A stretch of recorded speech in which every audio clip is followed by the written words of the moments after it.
Now, the greatest radio shows of all time. Suspense. The Shadow Node. Washington calling David Harding, Counter-Spy. Classic radio theater. The Great Gildersleeve. Fibber McGee and Molly. Dragnet. Gunsmoke. The Lone Ranger.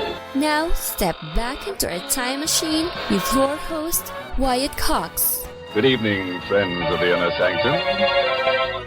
An episode of Dragnet starring Jack Webb going back 68 years to April 20th, 1954, and this episode entitled The Big Net. And we thank you for joining us on this Wednesday, Hump Day, 20th day of April, 110th day of the year, 255 days remaining until we get to 2023. It was on this date in 1836 Congress passed an act creating the Wisconsin Territory.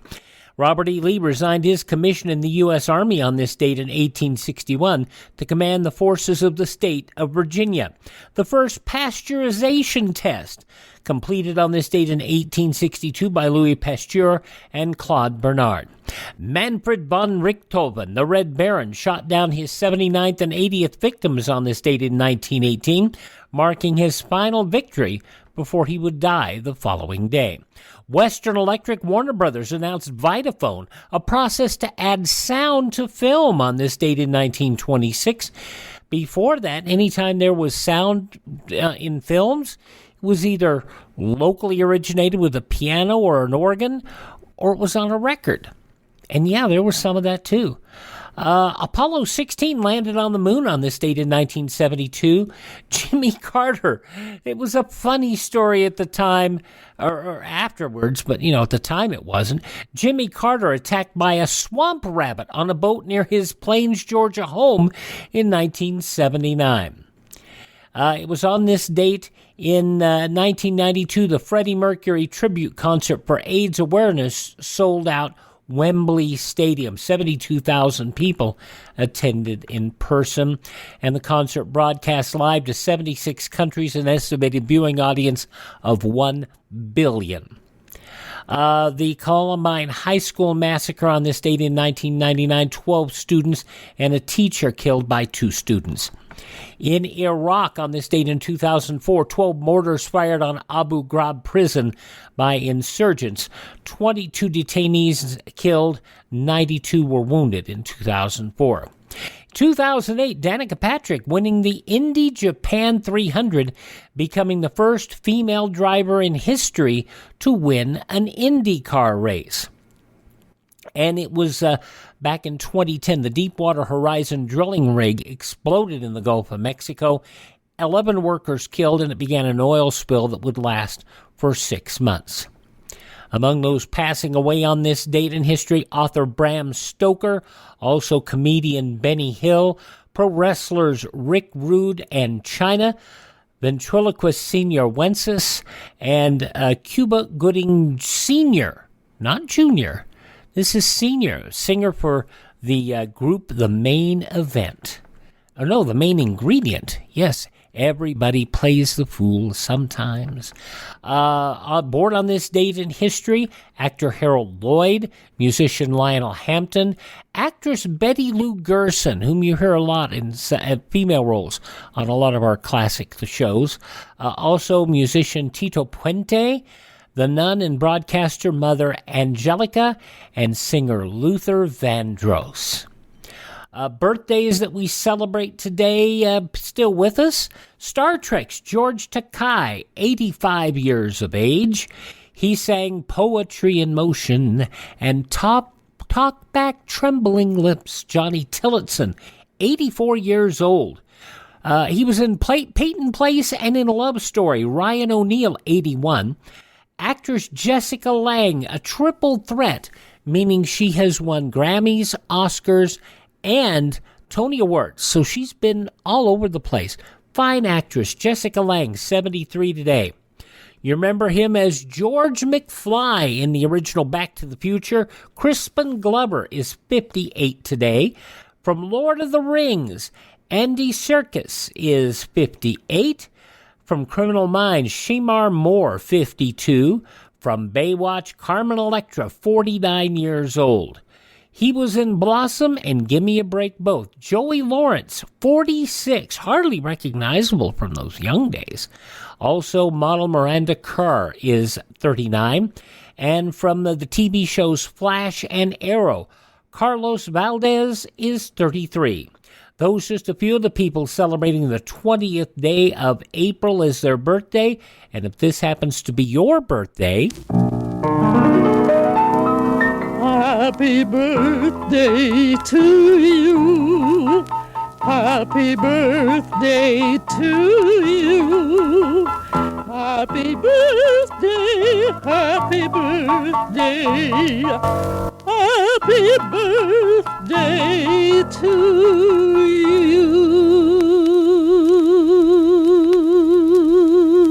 Thank you, Mrs. Miller. From 68 years ago, most likely a time when Mrs. Miller was sitting in a studio audience of a television show broadcast in New York City. Dragnet, Jack Webb starring, April 20th, 1954, and The Big Net. I'm Wyatt Cox. Thank you so much for tuning in to Classic Radio Theater with Wyatt Cox on your favorite station.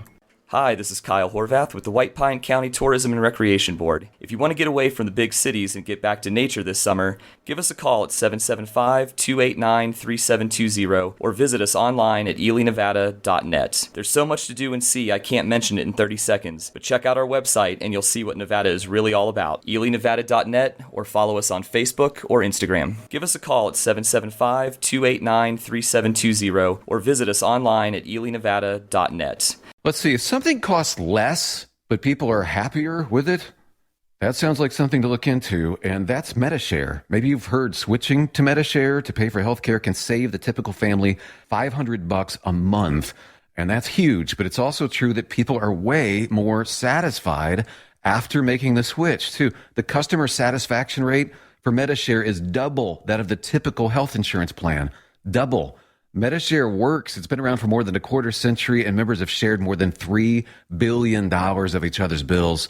People love having telehealth and a huge nationwide PPO network. So, yeah, you can save a ton and like it better. Imagine being happy with how you're taking care of your health care.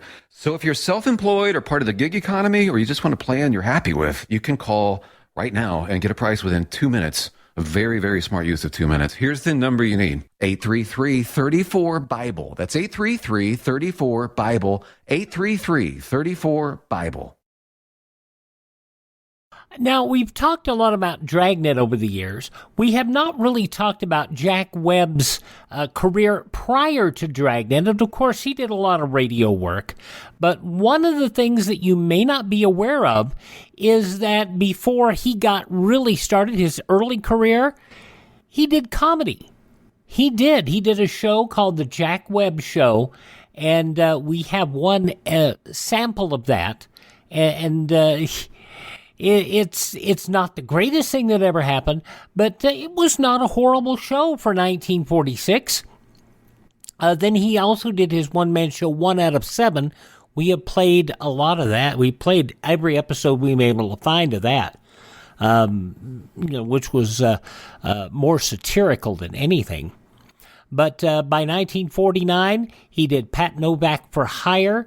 He also did so many other shows like that. Johnny Madero, Pier 23, where he left Pat Novak as a West Coast show, went on to do Johnny Madero, Pier 23, which was basically Pat Novak in a different setting.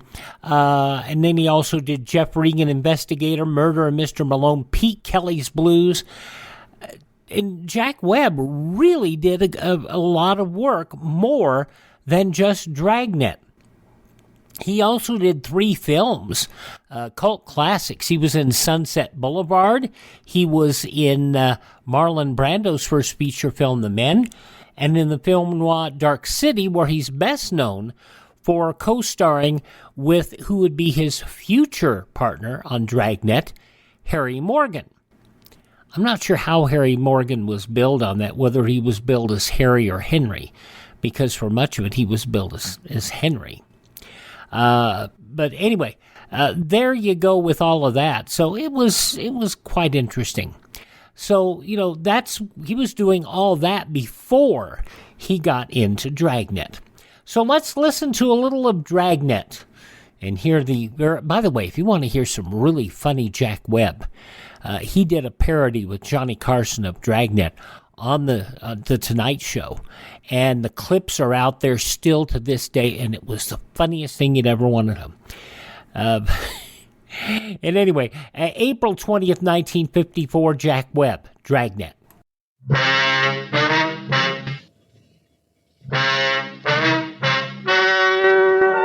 Ladies and gentlemen, the story you are about to hear is true.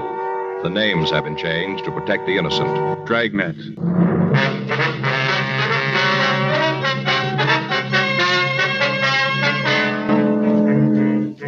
You're a detective sergeant. You're assigned to robbery detail. 14 women in your city have been robbed and beaten. You've got a half dozen descriptions of their attacker. None of them match. The man's still free. Your job, get him.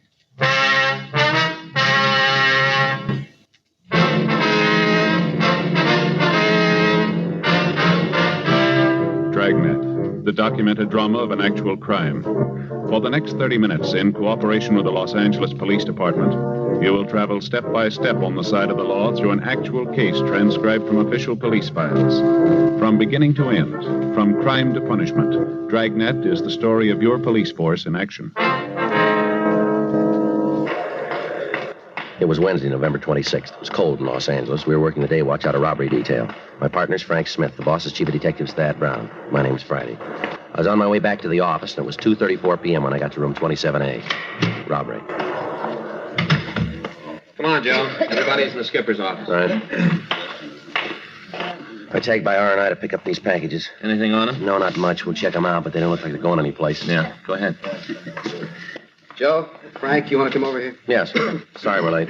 Don't worry about it. Let's get this thing on the road. All right. You want to settle down? Let's get started. The word's probably gotten to you about why we're here. It's on this purse snatching thing Friday and Smith have got. Things gotten way out of hand. Thief hit again the night before last.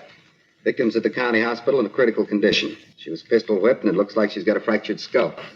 It's only a matter of time before somebody's killed. That's the reason we're here, to see that it doesn't happen. Now, you all got mimeographed MO sheets. On it, you'll find what information we've got. Some of it's pretty broad, but it's the best we've been able to come up with. Friday and Smith have handled the thing to here, so I'll let them give you the details. You want to tell them? Yeah, right, Skipper. Well, first off, you'll notice on those MO sheets, all of the crimes have been listed in the order that they happened. Also, the place and the time. There's also a description of the clothing the suspect wore, and when we could get it, a description of the suspect. Now, you'll notice that in most cases, there's quite a difference there on the physical description of the suspect. However, we've been able to put them all together, and we've come up with a composite drawing that should look something like the suspect. The one thing that's fairly constant is the description of the clothing worn by the suspect. It's almost always dark. He wears a hat, and he's been known to wear a top coat. Now, the hat and the coat are also dark material. Clear there, everybody? All right, now, take a look over here at the wall map. Now, we've pinpointed all the jobs so you can get a little better picture of the operation. Can you all see there? Yeah. All right. The first one took place at 73rd Street, just off Broadway. Right here. The rest of the pins along here show the jobs that he made from there, all the way up to Jefferson. He's also worked Avalon Boulevard, Central Avenue, any street where there's a streetcar or a bus line, he's hit. He works between the hours of 5:30 and 11:30 p.m. The approach is almost always the same. Frank, you want to tell him about the victim? Yeah. The victim will get off the streetcar usually, or the bus, whatever it is, and starts to walk home. As soon as the woman gets in the area that's not lighted well or that hasn't got much traffic, the guy walks up behind her and grabs him. After that, he tries to take her purse. If the victim offers any resistance, well, he usually slugs him. Because of the fact that two of the victims have seen a gun in his hand, we know he's armed, so the gun's been described as a revolver, too. How about a car, Joe? Excuse me. Does the suspect drive one? Car? Yeah. Well, we've got to assume that, yeah. He's been seen a couple of times by people in the neighborhoods as he ran through their yards. It's pretty safe to figure that he's got a car parked on a side street somewhere. None of the victims have seen a car, however, but we know he leaves the area immediately. Mm-hmm. No description of the vehicle, huh? No, we've had a couple of calls, but they didn't check out. Now, the plan here is to use police women as decoys and try to bait him out into the open. That's the reason the women officers are here. You figure to work the main arterials? What was that? You figure to work the main arterials? Yeah, there'll be 2 officers assigned to follow each policewoman. Now, we've been able to obtain 10 in all. That'll mean that 20 officers will be assigned to them. The rest of you will be in the area somewhere. Now, one of the things to look for is any vehicle which closely follows a streetcar or a bus. What happened? How about it? Any questions? Yes, how are we going to get our assignments? Well, the skipper here has a list, Lomi. All of the officers who are to work with a policewoman are noted. Now, the others are given the areas that they're supposed to patrol. What about other calls coming in? Who's going to handle them? I didn't hear you. The other calls coming in, who's going to handle them? Well, those officers not assigned to a policewoman. See, there'll be other units from the outlying areas on the operation, too. They'll lend us a hand. But remember this. Under no circumstances are those officers working with the decoy to leave her. Is that clear? Yeah. Don't leave the policewoman. Right. Well, then we stick with the detail unless there's an emergency call. Yeah, that's right. Well, if we run into any problems, who do we call, Joe? Well, we'll be in the area in 1K80. You can get in touch with us, Harry. Mm-hmm. How about it? Well, if we pick up a suspect, should we get in touch with you? Well, you can use your own judgment on that, George.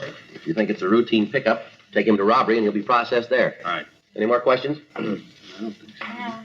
Skipper, anything else? We all know about the days off cancellation. Sorry it has to hit now, but that's the way it's got to be. No one will draw any time till this thing is cleaned up. Right. Well, Murphy, won't do any good to have your wife call me. You're still going to have to work. That's it. Operation will start tonight and go until the suspect's in custody. Have a happy Thanksgiving. Okay. Well, say, wait a minute. Before you go, the worksheet's on the board outside. You can check it on the way out. You better do that. Right. Is there anything else you need to carry it off? No, it's all there, Skipper. Only thing we can use now is luck. No reason for you to be different. The suspect had his share.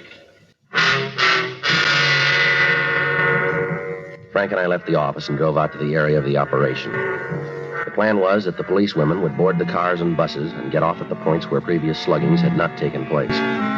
In the established MO of the suspect, it was noted that he never hit on any street more than once. At 4 p.m. that afternoon, all of the units were in place and the plan was started. During the night, several pickups were made, but no one was apprehended who resembled the suspect. Those people who were detained were processed and they were either booked or released. The following day, Thursday, November 27th, Frank and I checked the reports filed by officers in the field. At 3 p.m., we stopped at a small restaurant and we had a plate of sliced turkey, cold gravy, and some lumpy mashed potatoes. We wished each other a happy Thanksgiving. We went back to Unit 1K80 and cruised the streets marked for surveillance. Another night went by without the suspect hitting. Saturday, November 29th, 11:30 p.m. Frank and I were driving down San Pedro Street at Vernon Avenue. Looks like another one shot, huh? Yeah, it's beginning to shape up that way, isn't it? You figure the suspect knows about the operation? I mean, where we're working? Well, you got as much as I have. Doesn't seem likely. You got a cigarette? I'm out. Yeah. There you go. Thanks. Yeah, I'm gonna give you a light. 660, 827 North La Brea, traffic accident. Faye was sure hacked about Thanksgiving. Well, that figures. No, it didn't make me too mad. She had the in-laws over. Yeah. Her brother. One thing about that guy, he can eat more than any 10 people. You know, I've had to sit there and just look at him, and everybody's through, and he's still going strong. Yeah. 65, Nephew was over, too. You know Little Sam? You've heard me talk about Little Sam? No, I don't think so. Yeah, Little Sam. Kid's a monster. Only 10 years old, and he's a real monster. Faye's sister lets the kid do whatever comes into his mind. They say it isn't good to repress him. What? They say it isn't good to repress him. That's what they, repress him. Yeah. I'd like to take him over. I'd repress him. Yeah, I guess you'd do that real good, wouldn't you? 1K80, 1K80, meet unit 1K87 at the 300 block, East 51st Street, code 2. 1K80, Roger. KMA 367. Let's go. Yeah, that's one of the units assigned to a decoy. Think it's a good one? Well, there's one way to find out, isn't there? Yeah. Ask him.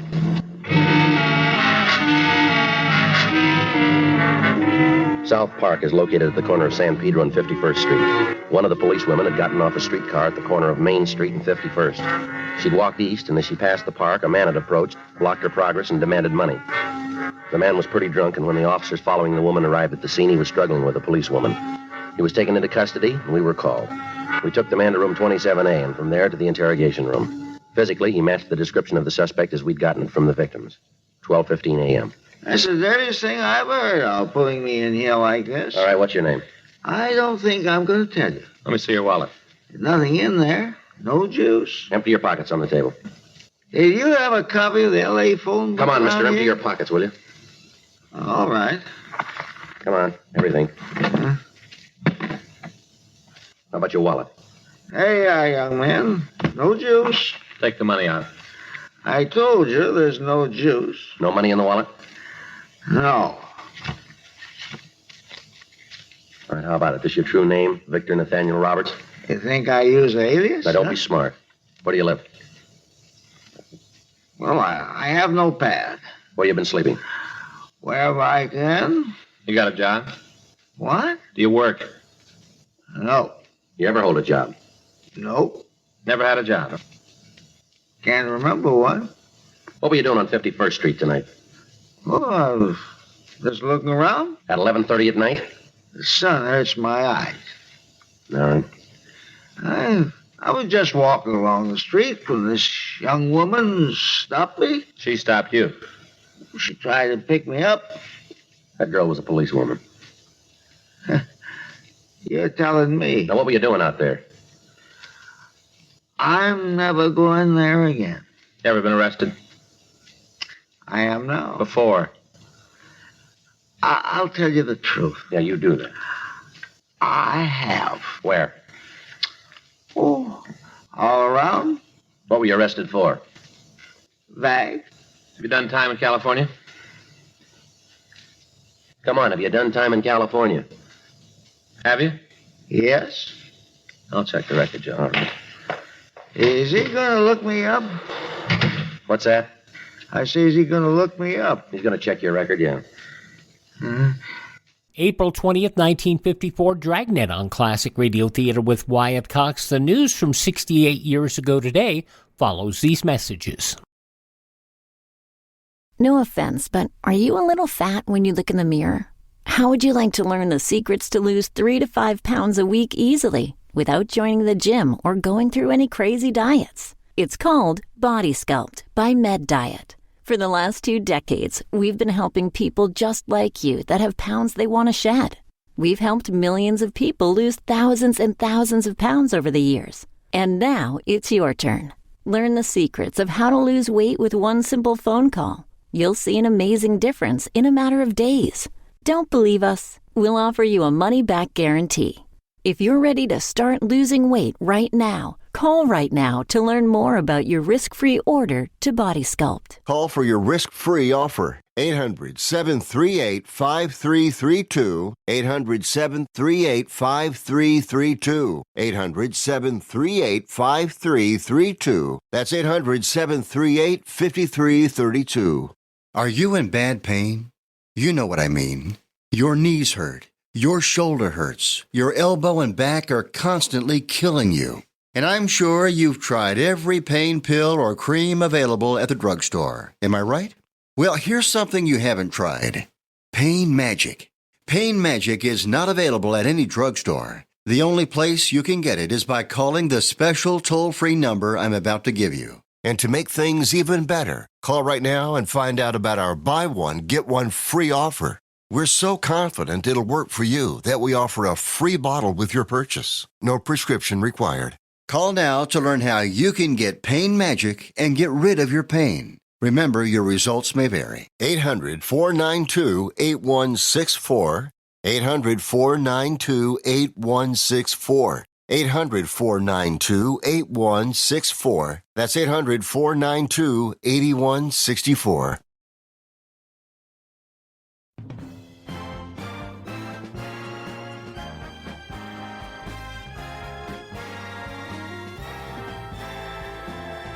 Thanks for tuning in to Classic Radio Theater with Wyatt Cox, and we are listening today to an episode of Dragnet, the Big Net, as it was originally broadcast on Tuesday, April 20th, 1954. In the newspapers of that Tuesday 68 years ago, these were some of the headlines. Mrs. Vladimir Petrov, the wife of the Soviet diplomat who switched to the West and handed over a bundle of spy data last week, dramatically turned against Soviet authorities yesterday and was taken from the plane on which she was being escorted homeward. The tall, honey-blonde woman asked political refuge in Australia with her husband after a hectic 8-minute fist battle at Sydney Airport, where anti-communist bystanders tried to prevent her being dragged aboard the British Boak Constellation by 3 Soviet escorts. The bystanders, mostly refugees from Russia, said she was protesting, "I do not want to go." When the plane reached Darwin, last stop in Australia, a dozen police, in addition to security police, swarmed aboard. 2 Russian couriers overpowered and relieved of their .32 caliber pistols, which they were carrying in shoulder holsters despite their resistance. During the struggle, police put a headlock on one of the Russians. The second secretary of the Russian embassy in Canberra, F.V. Kistlin, who was a member of the party escorting Mrs. Petrov back to Moscow, claimed the police action was a breach of diplomatic immunity and that Mrs. Petrov had been kidnapped. The United Nations Disarmament Commission last night disregarded Russia's threat of boycott and voted to establish a subcommittee to consider disarmament proposals. The vote barred Communist China, India, and Czechoslovakia from the committee. The commission voted 9-1 Russia with 2 abstentions, Lebanon and Nationalist China, and set up a subcommittee comprising the U.S., Russia, Britain, France, and Canada to meet secretly and discuss disarmament problems, including prohibition of atomic and hydrogen bombs. Senator McCarthy, the Republican of Wisconsin, apparently came close to victory yesterday in his fight for the privilege of cross-examining witnesses at public hearings into his clash with top Army officials. The question threshed out at a 4-hour closed meeting between McCarthy and 4 other members of the Senate Investigations Subcommittee. And while the outcome was not announced, there were indications McCarthy was getting at least part of what he wanted. Communist siege armies yesterday split the northern defenses of Dien Bien Phu, overran 1/4 of the vital airstrip, and stabbed within 700 yards of the heart of the embattled fortress of Hanoi. It was the closest the Reds have come to the command port of Brigadier General Christian de Casles in their month-long siege. Authorities in Indochina made no attempt to conceal their concern over potential seriousness of the situation. The Defense Department told Congress its reports of 118 security risks who were fired or resigned last year after investigations were begun. Secretary of Defense Wilson and John Hanna, Assistant Secretary of Defense for Manpower, said the 118 represented only the cases reported to Washington so far. All reports from hundreds of military installations and offices have not yet been received. The Defense Department wants Congress to make servicemen eligible for government-insured loans to buy homes. John A. Hanna, Assistant Defense Secretary for Manpower, suggested the idea at a recent House Appropriations Subcommittee into discussing possible inducements to keep men in the service. Private First Class Thomas E. Buckley of South Pasadena has an itch to get out of the Army uniform. The itch is so bad, Army medical officers have classified it as an allergy and issued orders allowing Buckley to wear civilian clothes at all times. The medical order, issued after extensive tests to find out what causes the persistent rash Buckley suffered, turned out to be a particular type of olive drab material used in U.S. Army uniforms. Oh, and 27-year-old Walter D. Eaton of Detroit was laid off by Chrysler. He said he had back wages coming. So we went in to collect him, found out his $19.02 wage he was expecting after deductions of the garnishment came to just 1 penny. And those some of the day's top news stories as reported in the newspapers of Tuesday, April 20th, 1954. On your radio Dragnet, which continues now on Classic Radio Theater with Wyatt Cox. Officer, you mind a little constructive criticism? Now, you listen, mister. Your funny time's running out here. You must feel a little sneaky about this whole thing, don't you? What's that? I mean this whole business about the policewoman. Don't you think that's going too far? How long you been in Los Angeles? Oh, sometime this year. What do you mean by that? Oh, checked in about a year. What? I said I checked in about a year. A year ago, you mean? Yeah, about a year ago. Well, if you haven't got a job, how do you manage to live? Haven't got a little drink, have you? Joe. Yeah. See you a minute. All right. You sit still.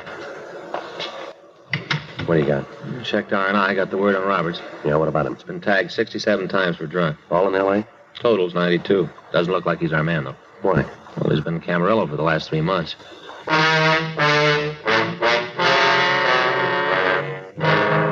We put in a call to the superintendent at the state hospital up at Camarillo. He told us that Victor Roberts had only been released 10 days before. He'd spent 3 months undergoing treatment for alcoholism. The suspect we were looking for had been working for the past 2 months. Roberts was booked in at the main jail on a charge of violation of Section 4127A LAMC. During the time we'd been working on the case, all known purse snatchers had been picked up and interrogated. Runs by the stats office had been made, and the names they gave us had been checked out. Locals and APBs were gotten out, carrying the description and the MO of the suspect. The leads that came in were followed up without result. Informants were questioned, and George Brereton up at CII in Sacramento furnished us a list of possibles. All in all, over 100 people had been questioned. In the course of the investigation, several other cases were cleared, but our prime suspect was still free. Meantime, the operation continued. Each night at 4:30 p.m., 10 policewomen would board streetcars and buses in the area. 10 police cars carrying 20 officers would follow them. In the immediate vicinity, another 40 men were patrolling the streets and alleys looking for the thief. As a result of the newspaper stories on the string of crimes, calls were coming into the complaint board at such a rate that they were jamming our normal facilities. Women refused to walk the streets alone after dark. Apparently, the thief could come and go as he pleased. In the next 2 days, he hit 3 times, but in areas that were not covered. He began to hit in places he hadn't worked before. He seemed to know where we were and that we were using decoys. The search went on. Tuesday, December 2nd, we got a call from the manager of a cheap hotel in the Skid Row area. We drove out to see her. Right down this way. He's not in. Well, just what is it you want us to see? You wait. When you get a good look, you'll know. Yes, ma'am. Here we are. I'll get the door. You just come on in. Thank you. Yes, ma'am. Over here. I was cleaning up this morning. My girl's sick. Had to do it myself. Mm-hmm. And just cleaning up, and I found him over here in the closet. Yeah. Up on the shelf. Can you see him up there? Way back? Wait a minute. I'll have to get a chair. Well, I was just straightening up, and I saw him, and I thought to myself, I ought to call the police, get him right out here. That's what I thought to myself. Yes, ma'am. I always feel it's the duty of every citizen to cooperate with the police. Yes, ma'am. You got your flashlight, Frank? Huh? Flashlight. Oh, yeah, here you go. Well, do you see him up there on the shelf? Yes, ma'am. Frank? Yeah? There's something down there I can pick him up with? Yeah. Well, you'll find out anyway. You don't have to worry about fingerprints. I guess I shouldn't have done it, but when I found him, I picked him up, but I put him right back, right where I found him. Here you are. Okay. What you got? 2 women's purses. Mm-hmm. 2. Look inside of them. All kinds of cards and things. No money, but all kinds of other stuff. You just look. Who has this room? You mean registered? Yeah. Well, he gave his name as Jerry Kilgallen. You asked me, though. I think it's phony. You take the room alone, did he?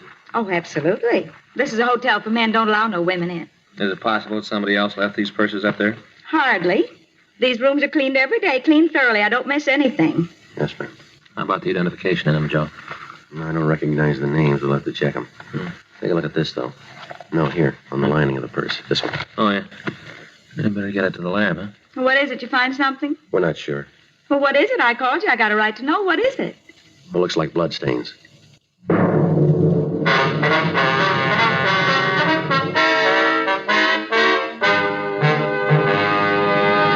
You are listening to Dragnet, the authentic story of your police force in action. From 68 years ago, April 20th, 1954, Dragnet on this Wednesday, Classic Radio Theater with Wyatt Cox. It's a big, bold story set in the heartland of America, along the edge of Lonely Mountain. I am open for business. And so Big William Gorgon, played by handsome Michael James, fiercely set down his Midwest roots. Oh, darling, we're going to sell bathrobes and raise chickens. Set his adoring wife, Wilhelmina, portrayed by beautiful Glenda Olsen. Oh, I love our store, Will. But they hadn't counted on Big Ralph's bathrobes and cattle store coming to town. Oh, Will, what will we do, Will? Will had a plan, a way of facing off against tough Big Ralph. We're going to change the face of America. We're going to advertise. For what? The print, broadcasting, and bus benches. We're going to tell people who we are and where we are. What's a bus? And so the story of how one man brought advertising to the heartland. Oh, Will, Well, will it work? It will. Well, my name ain't Will, Wilhelmina. You gotta advertise or we'll die. And so the greatest marketing story of all time is here. Advertise or die, dopey. Put your message on this national advertising platform. Email classicradiotheater@gmail.com. classicradiotheater@gmail.com. On Thursday's Classic Radio Theater, we stay back in 1954, April 21st, an episode of The Great Gildersleeve starring Willard Waterman. Gildersleeve paying attention to the exotic Marie Olson. More attention than Leroy would like. It's coming up on Thursday's Classic Radio Theater, but now the conclusion of Dragnet starring Jack Webb 68 years ago, April 20th, 1954.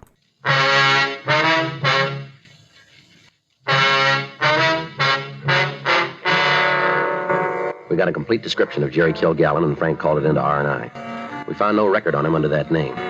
The purse was sent to Lieutenant Lee Jones of the crime lab, and after running a precipitate test, he told us that the stains were human blood. A stakeout was placed on the hotel, and that night, Kilgallen was taken into custody. Under interrogation, he admitted taking the purses from two women in a department store in downtown Los Angeles. He went on to explain that he'd just gotten into town and that he was broke and hungry. He gave us the date and the times of the thefts, and when we called the victims, they were able to give us positive identifications. He told us that when he'd taken the second purse, he'd cut his hand on the clasp, and that the bloodstains we found were his own. He was booked in at the main jail on the charge of suspicion of robbery. That night, Frank and I took up our place in the Dragnet operation. Nothing happened. The next night went by without activity. On Thursday night, at approximately 8:45, a woman was slugged and robbed after she left the bus on 71st Street just off Vermont.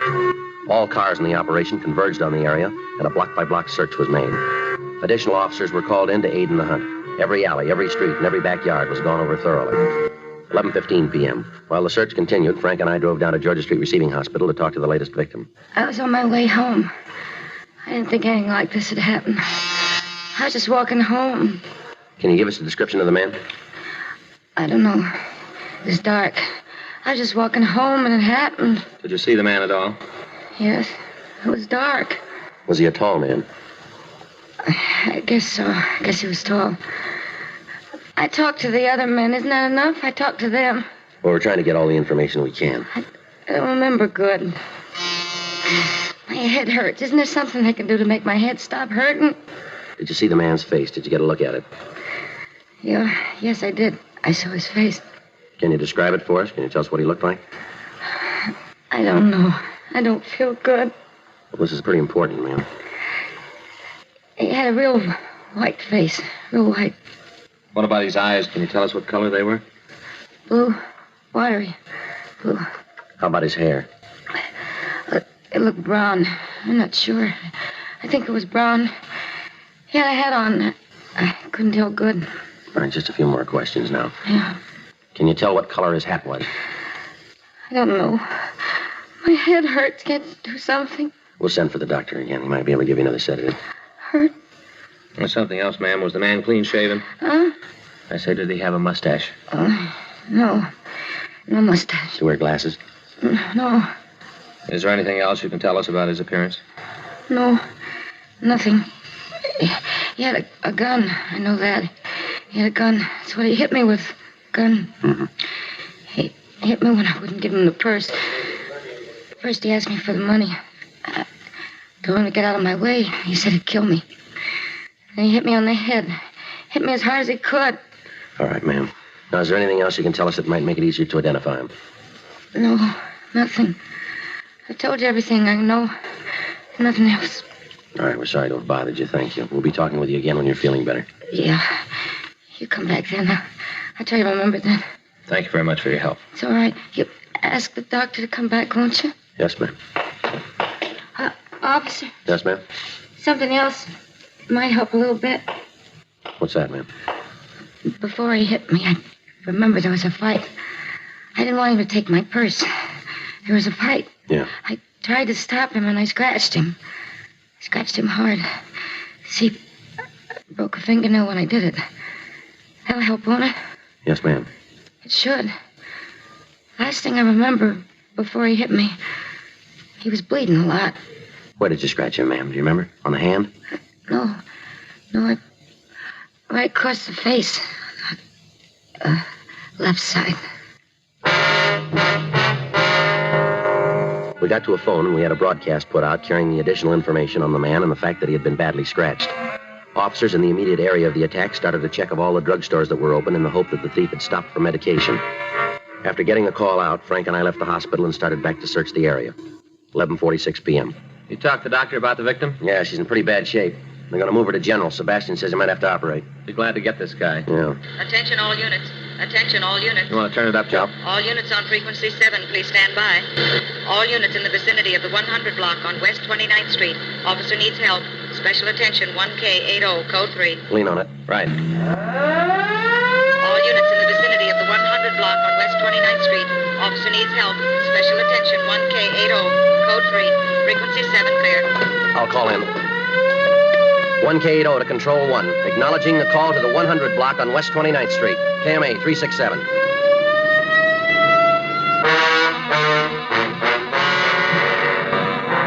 Took us 2.5 minutes to get to the location. At the curb on the side of the street, we saw a parked police unit. Standing next to it was a woman officer. We pulled up next to the unit and talked to her. She told us that our suspect had tried to attack her, and on the arrival of the two officers had fled the scene. At that moment, Officers Sluter and Murphy were in pursuit.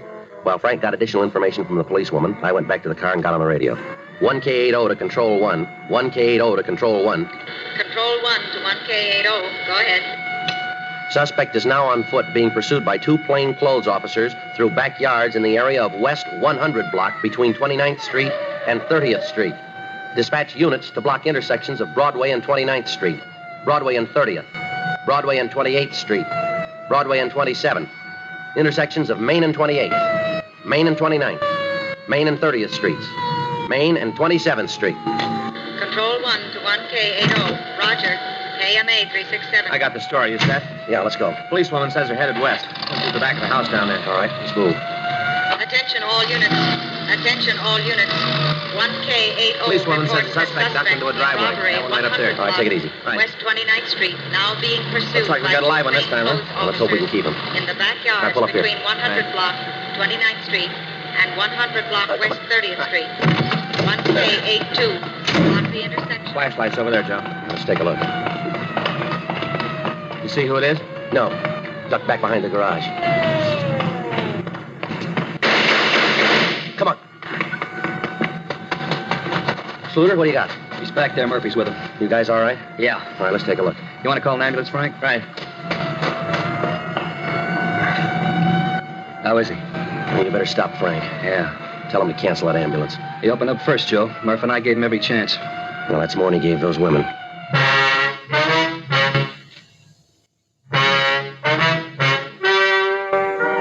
The story you've just heard is true. The names were changed to protect the innocent. On December 8th, an inquest was held in the offices of the coroner in and for the county of Los Angeles. At the inquest, the coroner's jury returned a verdict that the suspect, Kenneth Neal Stewart, died as a result of gunshot wounds inflicted by police officers in the line of duty. The death was listed as justifiable homicide.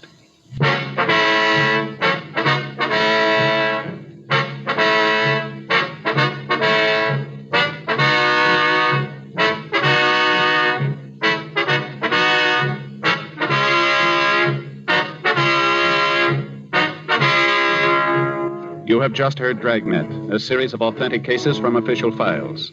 Technical advice comes from the Office of Chief of Police W.H. Parker, Los Angeles Police Department. Technical advisors Captain Jack Donahoe, Sergeant Marty Wynn, Sergeant Vance Frazier. Heard tonight were Ben Alexander, Vic Perrin, Vivi Janis, Herb Ellis.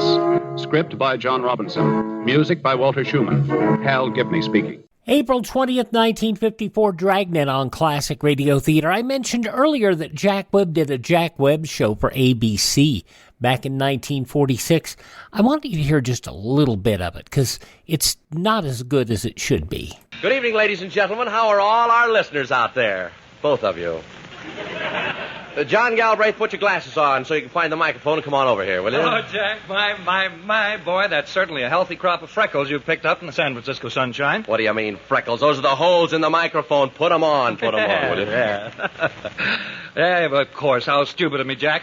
Your head doesn't say ABC on it, does it? Neither do yours, John. Not a great thing. Well, the writing wasn't very good, but... you know, he can be funny. He can be funny.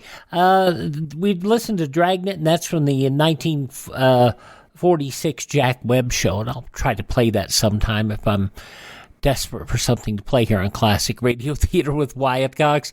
Thank this station, support their advertisers. It's their kindness and courtesy that allows us to be with you each and every time we roll around here on a Wednesday on your favorite station. Would you also do me a favor? If you miss a day on this station, you don't have to miss a show. You can find them over at iHeartRadio, Spotify, Spreaker, TuneIn, Apple Podcasts, Google Podcasts, Amazon, even Facebook. Just search for Classic Radio Theater with Wyatt Cox. And you can also find our shows at my webpage, classicradio.stream. You can stream our shows on demand, learn more about classic radio collecting, building a collection of your own. You can contact me there as well, classicradio.stream. Thanks for joining us on this Wednesday. Hope the rest of your week is shady and downhill. Tell all your friends the great radio shows are right here at this spot on the dial. Classic Radio Theater with Wyatt Cox on your favorite radio station.